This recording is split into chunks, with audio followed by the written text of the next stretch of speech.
Hello বন্ধুরা, আজকে আমি দেখাবো কিভাবে আপনার ইকোফ্লো পোর্টেবল পাওয়ার স্টেশনগুলো বাসার আইপিএস লাইন না থাকলে ডিবোর্ডের সাথে কানেকশন দিতে হয়। তো এটি হচ্ছে আপনার ইকোফ্লো ডেল্টা 3 প্লাস। তো আজকে আমি এই ডিভাইসটি বাসার ডিবোর্ডের সাথে কানেকশন দিয়ে দেখাবো। তো এই কাস্টমারের বাসায় আপনার আইপিএস লাইন করা নেই। তো তার রিকোয়ারমেন্ট অনুযায়ী সে আপনার 3টি রুমে কানেকশন দিবে। তাই আমি ডিবোর্ড থেকে প্রথমে ইকোফ্লোটি চার্জিং করার জন্য এখানে এটি দেখতে পাচ্ছেন একটি 63 অ্যাম্পিয়ার মেইন সার্কিট ব্রেকার। তো এই মেইন সার্কিট ব্রেকার থেকে আপনার কালো তারটি হচ্ছে নিউট্রাল এবং লাল তারটি হচ্ছে ফেজ। মূলত এই দুটি তার আমি 6 পিন বোর্ডে কানেকশন দিয়েছি, অর্থাৎ ইকোফ্লোটি চার্জ করার জন্য।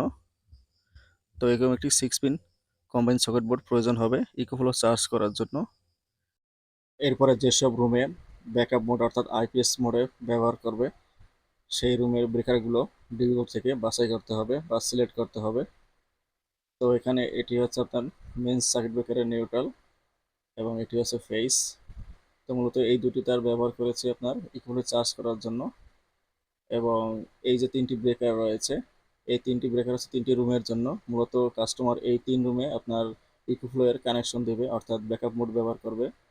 তাই এই ব্রেকার থেকে আপনার বাসা যে গ্রিড লাইন রয়েছে সেই গ্রিড লাইনটি ডিসকানেক্ট করে দিয়েছি এবং এখানে আপনার ইকোফ্লো এর যে আউটপুটের ফেজ তার রয়েছে সেটি কানেকশন দিয়েছি। তো এখানে এটি হচ্ছে আউটপুটের ফেজ তার এবং নিউট্রাল তারটি আপনার মেইন সার্কিট ব্রেকারের নিউট্রালে কানেকশন দিয়েছি। ইকোফ্লো থেকে আউটপুট পেতে হলে এরকম একটি 3 পিন প্লাগ ব্যবহার করতে হবে। তো 2 পিন প্লাগের ফিউজ যে টার্মিনাল রয়েছে অর্থাৎ এল টার্মিনাল, সেটি আপনার সার্কিট ব্রেকারের কানেকশন হবে। যে 3 রুমে আপনার আইপিএস এর লাইন ব্যবহার হবে এবং 3 পিন প্লাগের এন টার্মিনালে অর্থাৎ নিউট্রাল টার্মিনালে মেইন সার্কিট ব্রেকারের নিউট্রাল লাইন রয়েছে সেখানে কানেকশন হবে। তো এভাবেই আপনার ইকোফ্লো এর কানেকশন দিতে হয় যদি আপনার বাসায় আইপিএস লাইন করা না থাকে।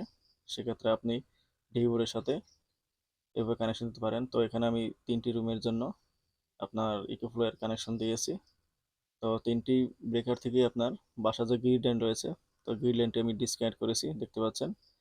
এই সাইডে হচ্ছে আপনার গ্রিড লাইন এবং এই সাইডে হচ্ছে আপনার আইপিএস লাইন।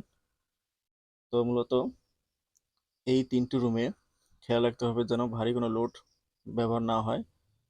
তো কারণ এই 3টি রুমেই আপনার সকেট বোর্ডে ইকোফ্লোর লাইন চলে গেছে বা আইপিএস লাইন চলে গেছে। সেক্ষেত্রে খেয়াল রাখতে হবে যে এইসব রুমে যেন আয়রন বা পানির হিটার ইত্যাদি ভারী কোনো লোড ব্যবহার না হয়। তো সকল কানেকশন দেওয়ার পর এভাবে আপনি চেক দিয়ে নেবেন প্রথমে যে সকল কানেকশন ঠিক আছে কিনা। তারপর ফাইনালি আপনার ইকোফ্লোতে কানেকশন দেবেন। তো আমি এখানে আপনার ইকোফ্লো এর ইনপুট চার্জিং কেবলটি সকেট বোর্ডে লাগিয়ে দিলাম। তো ইকোফ্লোটি আপনারা দেখতে পাচ্ছেন চার্জ হচ্ছে এবং আউটপুটে আপনার এর 3 পিন প্লাগটি লাগিয়ে দিলাম। এই মডেলটি হচ্ছে ইকোফ্লো ডেল্টা 3 প্লাস। এর ক্যাপাসিটি হচ্ছে 1024 ওয়াট আওয়ার। তো এটি যেহেতু 1 কিলোওয়াট একটি ডিভাইস বা পোর্টেবল পাওয়ার স্টেশন, তো এর ইনপুটে এবং আউটপুটে ভালো মানের কেবল ব্যবহার করতে হবে। তো এখানে আপনার 2.0 অথবা 2.5 কেবল ব্যবহার করতে হবে ফেজ এবং নিউট্রালে। এবং এর আউটপুটে একটি 3 পিন প্লাগ ব্যবহার করতে হবে ফ্ল্যাট টাইপ। তো বন্ধুরা, এই ছিল আজকের মতো। আপনার বাসায় যদি আইপিএস লাইন করা না থাকে সেক্ষেত্রে আপনার ডি বোর্ডের সাথে এভাবে সরাসরি কানেকশন দিতে পারেন। তবে খেয়াল রাখতে হবে যেসব রুমে আপনি ইকোফ্লোর কানেকশন দিবেন এভাবে, সেসব রুমের সকেট বোর্ডে ভারী কোনো লোড ব্যবহার করা যাবে না, অর্থাৎ বেশি ওয়াটের কোনো ডিভাইস বা অ্যাপ্লায়েন্স ব্যবহার করা যাবে না।